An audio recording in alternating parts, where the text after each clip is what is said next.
In 7th grade, there was a boy I knew, and he was in my class. He was pretty much the intellectual. He was a gifted academic, but he was very shy. He was very introverted. And he sat next to me, and it came out midway through kind of the school year that there was a girl he liked. And we all know what happens in the 7th grade when you like a girl, right? It becomes the center, becomes the drama piece of everything going on.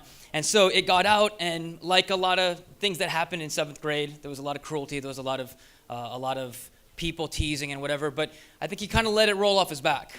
And then at one point, I remember looking and seeing that he wanted to make his move, right? We're in 7th grade, we don't really know what we're doing. He wanted to make his move, he wanted to talk to this girl he was infatuated with, but he didn't know how to because no one had ever taught him. And because in 7th grade, if you're not sitting next to the girl, that's a big move. Well, his big break came when we, at the end of the school year, there's yearbook season, and everyone's signing each other's yearbooks, and it's kind of a free-for-all. And so presumably he saw this as his way to talk to her. And so he grabs his yearbook, and I watch him walk across, and everyone's watching him walk across because it's 7th grade, and that's what kids do. And he walks up to her, and her name is Jamie, and he says, "Jamie," and his knees shake, and he says, will you sign my yearbook? And this was the big move. And her face lights up, and she says, "Of course I will." And his face lights up, and it's like a kid in a candy store. It's like a kid going to Disneyland. And so he gives her his yearbook, he goes to sit down, everyone shuts up because he just showed everyone up, and she starts writing. And the period passes, and it goes through, and towards the end of the period, someone taps him on the shoulder and says, "Hey, here's your yearbook back." And he looks over, and she'd been writing for like a half an hour or something. He looks over, and she smiles at him, and he says, "Okay, this is it," right? She presumably is writing, confessing her undying love for him, and he's going to read this comment, and it's going to be this big love note, and they're going to live happily ever after, and then they're going to have a really cute story to tell the grandkids when about how grandpa and grandma met. And so he opens the yearbook, and her giant love note had taken the entire left side of the inside cover. And because she'd been writing for a long time, and he said, "Wow." He said, "I can't wait to start reading this." He's so excited, and everyone's watching him. And he starts reading, and his face, what you see on his face is ecstatic. He's so happy. And then a couple seconds later, it falls. And then a couple seconds later, you see a tear fall. And then a couple seconds later, a sob. And then a couple seconds later, he grabs that book, and he grabs his backpack, and he runs out of the classroom crying. And we would find out later that what Jamie had written on that yearbook wasn't a love note. What she had written was a list of 8 reasons why she would never date someone like him. And she put it on the front cover so everybody who would sign the yearbook after her would see that. And it had pieces of wisdom like, you're not tall enough, or you should get a haircut, you should do whatever. It's all these things, these reasons why she would never date him. And seeing that to someone, right? Seeing that effect. Some of the kids, were cruel, but some of the kids felt for him. Some of the kids just felt bad. Me in particular, I felt really bad. Like, I felt really bad. And the reason for that is because I was that kid. Because it was me that ran out of the classroom crying. I was the one that had all of my hopes and dreams in 7th grade on that one move. And in an event like that, something inexplicably just changes you.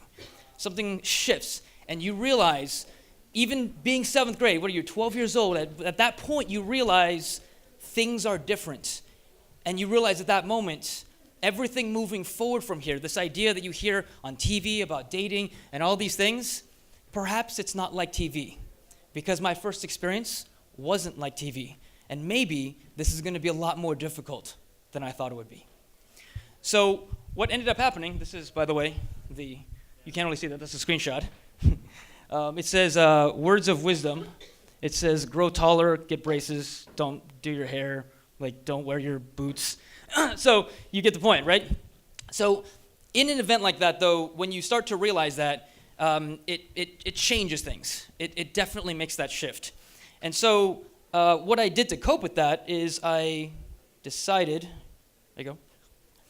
to throw myself, predictably, into computers. So that, because at least a computer won't reject you, right? So I built a career for the next 10 years in computers. And I really listened to my parents when they said, that's a really unfortunate occurrence, but that's not the way things work. You know how it works? If you do really well in school and you get a really good job and you do all these things right and you go to a good school and you do all this stuff, then you don't have to worry about dating. It'll be taken care of. That's how we met, and that's how Grandpa and Grandma met, and that's how everyone, don't worry about it. It'll take care of itself. So I said, that sounds reasonable. I mean, I don't know any better, so I did that. So I dedicated my whole life knowing that this idea of this je ne sais quoi, right? This idea of like, you have it or you don't. Well, clearly, based on this confrontation with Jamie, I didn't have it. So I dedicated my life instead to pursuing all these other things. And so I was a classic overachiever. Academically, in sports, in high school, I lettered varsity in wrestling in my sophomore year. I went on to the Marine Corps. I became a sergeant in the Marine Corps. Every step of the way, I thought, okay, this is it. Things going to change, right? This is when everything happens. I got out of the Marine Corps and I said, well, it didn't change with the uniform, but it'll change now because I got a 6-figure job offer, so it'll change now. So I got that job, and then I bought a sports car. That's going to change. Then I bought a house. That's going to change. And at some point you realize, and these clues life gives you, that it's not happening. It's just not in the cards. It's just not going to happen for you. And at that point, I started to realize that this is something that I either have to work at, and I either have to aggressively go after, or it's just not going to happen because none of these things changed anything. Not the promotion, not the house, not the car, nothing happened. In fact, during all of this, when all of this was happening, when I would go to the office, Monday through Thursday were my favorite days. I didn't like Fridays. Mondays were great. Everyone hates Mondays. But I didn't like Fridays. Because Fridays are the day when the illusion disappears, when it crumbles. Because you can believe when you're that lonely that Monday through Thursday you're normal. That you just go to work, you come home, you go to sleep, and you go back to work again. But when Friday comes around, that's when the illusion crumbles. Because that's really when everyone else is going on dates. Everyone else is doing things with their friends. Everyone else has a social life. And all of a sudden you realize, that's not me. During this time, I kept this burden a secret because if I tell anybody, who's going to reason with me? Who's going to feel empathy for the guy who has a 6-figure job and complains that he can't get a date, right? No one would. So I kept that a secret. I kept that under wraps. And the loneliness became so intense. The desperation and the depression became so intense. At one point, I realized I need to fix this, and I don't know how, but I will do it or die trying. Because it was at that verge, and as some of us have had, you're at that verge where if this doesn't fix, I'm not going to be around in 10 years because I'm going to end it. This isn't worth living. And so what I did is I made a pact to myself that I was going to change everything. I was going to do whatever it took to change. And according to society and according to my parents and everyone else, it was impossible. We couldn't change. You're just who you are. Stop trying to be somebody else. We've heard that. Just be yourself. Because that worked really well for the last 15 years, right? So the path that I embarked on was one of mystery. I didn't know what the outcome was. I didn't know if I could do it. No one had ever done it before me. I had never seen anybody who had done it. The only thing that drove me and that kept me going was the knowledge that if I didn't do it, I was as good as dead. So I went and I enrolled in stand-up comedy classes. I enrolled in public speaking. I enrolled in fashion classes. I enrolled in every type of class I could think of. I hired coaches to teach me every aspect of communication, of humor, of flirting, of every possible thing I could get my hands on. I went and I learned the fashion. I went and I did all these things. And I'm not going to lie to you guys and tell you it was an easy journey, because it wasn't. It was the better part of a decade. But in doing that, and apparently I also became a sumo wrestler. In doing that, a weird thing happens. Because you go through that journey and you learn so much about yourself. And as you start doing that, people start to realize, oh, wow, I'm not the only one. Because all these people now are coming up to me saying, that's me. You have my story. How do I do what you did? How do I fix that? And so it became a career shift for me. And in the last decade, after coaching thousands of guys, I've come to certain conclusions based on all that experience of coaching all these guys and all the years of coaching, that there's a few distinct things that separate introverts and intellectuals in the dating game from basically everybody else. And there are things that no one really likes to talk about because everyone likes to demonize the introvert. Everyone says the introvert's shy and the introvert, he doesn't talk to people and he just sits in the corner. The world that we live in worships the extrovert, and they worship the social skills the extrovert has. And so once I started speaking on this, I started realizing what those patterns were. And those patterns are why dating is different. They define the central difference between why dating is fundamentally different for intellectuals and extroverts. So let's jump into this. The first thing here is what makes us successful. Now, I'm generalizing here, right? I come from a STEM background, science, technology, engineering, math. Maybe some of you do as well.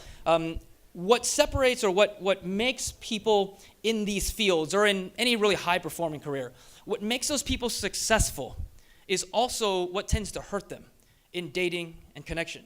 And it's a really weird thing until you look at it and you see it over and over and over again. So think of it like this. In the computer programming or basically any STEM, any science thing, what do we worship? We worship data. We worship facts, logic, rationale. And what do we dismiss? We dismiss the opposite. We dismiss opinions. We dismiss feelings, emotions. Those things don't matter. Emotions don't matter to a scientist unless he's studying emotions. The only thing that matters is data. Now, here's why that becomes a problem. When you connect with people, do you connect with people in facts? Do you connect by exchanging facts? Most of the time, you connect from most people, you connect by exchanging information, or by exchanging opinions and your own unique viewpoints. The facts don't matter. The facts you can look up on Wikipedia. The facts are extraneous. They're not part of you. You are your opinions, you are your values. But the facts don't make any difference. So in fields where we are worshiping the facts, we are actually downplaying all of the things that make us good with people skills. And that's one of the things we realize. Another thing is that the strong drive to succeed academically means you have to put something on the back burner. The strong drive to excel in your career means you have to put something on the back burner. And guess what gets put on the back burner? People skills, social skills, soft skills. All of those things get put on the back burner, which is why we see, if you take an average, say, musician or public speaker or lawyer, doctor, people who work with people, and then you take the average computer programmer, you take the average data scientist, you take the average person who sits in front of a computer all day, and you look at them, there are very stark differences in their communication abilities. And that's not a coincidence. That's because that's what they focused on, and that's what they do day to day. All right, so the other thing here is that we tend to try to game the system. And this is going to be a very controversial view, because all day long we've been hearing about how to game the system, how to hack the system. Okay? In dating, most people here know what game theory is, right? It's the idea of balancing odds and figuring out what your optimal outcome is, right?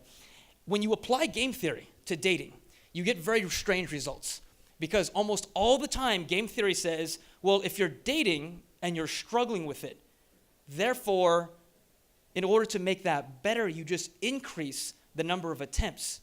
Because if you increase the number of attempts, let's say you have a 0.1% conversion ratio. If you increase the number of attempts, you'll get more people that actually end up connecting with you or matching with you, right? So we try to game the system. In 2014, Wired ran a piece about a mathematician who gamed OkCupid. He used a supercomputer, custom-written scripts, and bots to go through OkCupid's profiles, through hundreds of thousands of profiles in the Los Angeles area. And his bot went and scraped all the data to give him an edge. Now, a lot of people do that, and that definitely works. Here's the problem with that, though. There's a few main problems with that. The first is feasibility. How many people have access to a supercomputer? How many people are programmers that can write their own scripts to do that? So sure, you say, you know what, Darren, you can just go on Tinder and just swipe on a lot of people, or just use the programs that auto-swipe. And when you do that, you'll realize that if your ratio of success is too low, then you realize there's no way to get that up without increasing your sample size to hundreds of thousands, which is infeasible. So feasibility plays a big role. That works in theory, but in practice, that becomes very difficult. The other thing is that obviously it feels inauthentic, because you're doing the equivalent of spamming people but spamming for mates. So it's like the Nigerian 419 scam, but for a wife or a husband, right? That doesn't feel right. That feels strange. A lot of people aren't okay with that. And the other thing is that for most people, if you're struggling with this already, that means your ratio is low. Your conversion, if this is a marketing class, is low, which means you can't just throw more things at it unless your overall population is unlimited. And that's, again, the same problem with multi-level marketing. It relies on the fact that the market is infinite, and the market is not infinite. Now, maybe it's infinite if you're willing to live in any country, any place in the world. But in any major metropolitan area, the market is not unlimited. So mathematically, this doesn't work out. And perhaps the last and most important thing is that this only creates the illusion of choice. It's not actually real choice. If you go on a site and you use a robot to just like 50,000 women in the hopes that, well, more women will say yes because I have a sample size of 50,000, it feels like choice, right? It feels like, oh, wow, I have like 10 women to choose from. But it's not really choice. It's throwing spaghetti on the wall and seeing what sticks and saying, well, I have a choice in what spaghetti I eat because it's stuck on the wall. It's an illusion of choice. It's not real choice. Because what you're really doing is, again, you're just spamming stuff out and then just accepting whoever likes you. And hopefully you have enough people that like you that you can like one of them back. But that's not really choice. That's an illusion. And if you really look at it, what you're doing is you're running around to a lot of people saying, do you like me? Do you like me? Do you like me? Do you like me? Until one of them says yes. You don't get much choice on that. Even with multiple people saying yes, you're really choosing only among a very small people who would just normally say, well, I don't have anything better to do, right? That's not choice. That's an illusion. So the idea here is the idea of game theory applied to that doesn't really work in the real world. It seems like it would, but it doesn't really. So what's the alternative? What should we do instead? If game theory doesn't work, if spamming approaches doesn't work, then what do we do instead? My argument is instead of increasing the number of attempts and having a very low conversion rate, why don't we increase the conversion rate? What if instead of 0.001% of people wanting to meet you, it was 0.1 or 1% or 20%? What if that was? Then you could live in a small Midwestern town with 400 people and do fine. It's the conversion. And the conversion, granted that it's not an easy conversion, increasing the conversion allows you to have real choice, not the illusion of choice. So what we have here is, the idea here is called a force multiplier. This is a military term. A force multiplier is things like tanks, guns, the Air Force. A force multiplier is a factor that dramatically increases or multiplies the effectiveness of an item or group. Now, what I've identified is there are a few force multipliers that when you use correctly, they dramatically increase your conversion rate. And that's the thing we should be working on because those things are all associated with self-improvement, not gaming the system. Gaming the system is like going to college and instead of actually studying, you just steal the answers and then justify it as, well, the ends justify the means. I got a good grade, whatever. I'm going to get a good job now. But you're not really learning the material. You're not really improving here. You're just gaming the system. So our force multipliers, the first one is the gift of gab. And this is a misnomer because it's not really a gift.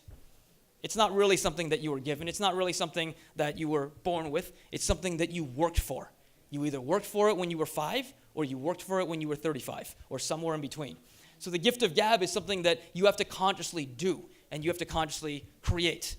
Okay? Now when we break this down, there's a few key points to each one of these force multipliers.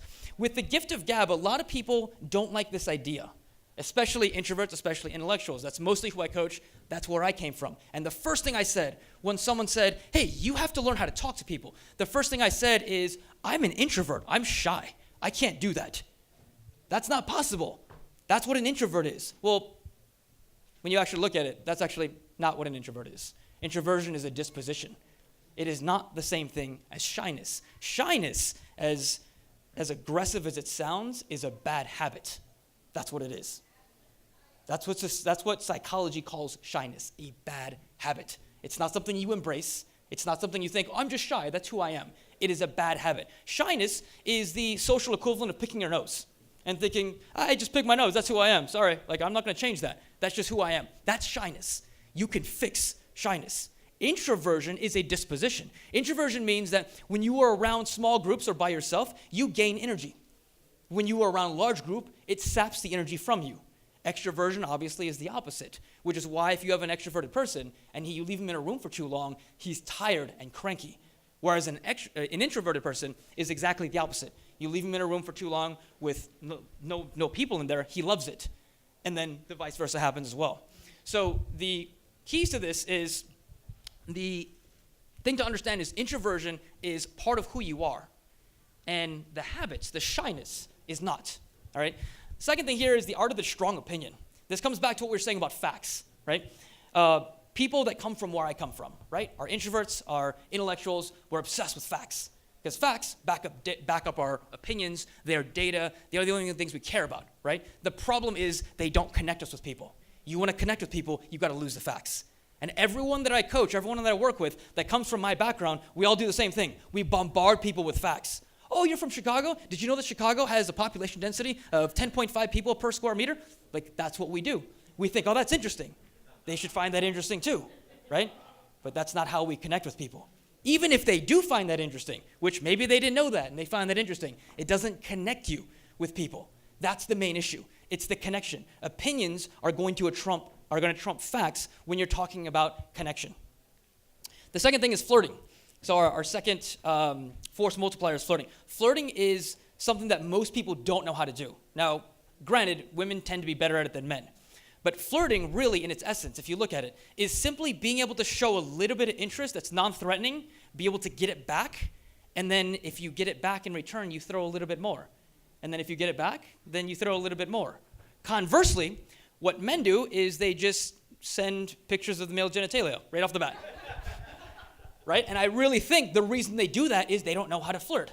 I mean, I really don't think they're thinking that's going to really work really well. Like, this is the optimum strategy.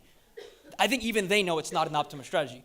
But it's the absence of flirting causes them to say, hey, I have nothing else better to do. Let me Hail Mary this and see if it works. Maybe it works 0.001%, and then she's down. Right? So flirting is important in its ability to connect us to people and to ascertain whether people are into you, whether people are interested in dating you without being threatening, without being in someone's face, without showing too much interest, without making people uncomfortable. It's a low-risk environment, and when you look at the way flirting happens right here, right? Flirting, people in their mind think flirting is sexual. They think flirting is something that, like, it's an overt interest. It's an overt sexuality. Flirting at the beginning phases looks like this. It looks like eye contact. It looks like a smile. Now, if you're not good at flirting, which, again, most intellectuals, most introverts have not spent a lot of time doing flirting, going and flirting with the computer games we're playing, right? If you're doing that, then you don't know how to do this. So the bridge between platonic conversation and romantic interactions seems huge. That's an abyss. We have no idea how that's going to work. So the idea is to take those elements from flirting, and that's where that's going to end up. That's where that's going to take you. So that means verbally, that means laughter, that means playful teasing, that means misinterpreting with sexuality. On the nonverbal side, that means the eye contact, and this specifically that eye contact, the preening gestures with the hair, which is, again, women more than men, casual touching, closer proximity. These are things that we have to learn, because if we don't learn them, we're throwing the Hail Mary. Now, the second part of flirting is ambiguity. Without ambiguity, flirting, again, is that email picture with the male genitalia. There's no nuance to it. The ambiguity is what makes the flirting work. Ambiguity is not mixed signals. Ambiguity is what preserves comfort levels. So you'll notice, especially men out there, you'll notice when a woman flirts with you, generally, she doesn't throw huge interest. She throws kind of a coy interest. And we're like, I don't know, does that mean she likes me or she doesn't like me? That ambiguity is the key. Because that ambiguity means if you're not down, if you are not interested, she's not overextending. If she does that at work and you're not interesting, she doesn't get a call from HR. Randomly grab a girl at work and see what happens. It's the absence of flirting and the absence of that ambiguity. There's nothing ambiguous about grabbing a woman. And that's why in those especially high-risk environments, the ambiguity inherent in flirting is the key component. And the third thing on our force multipliers is the idea of leading and taking initiative. Now, most guys, subtly at least, understand the idea that we should lead.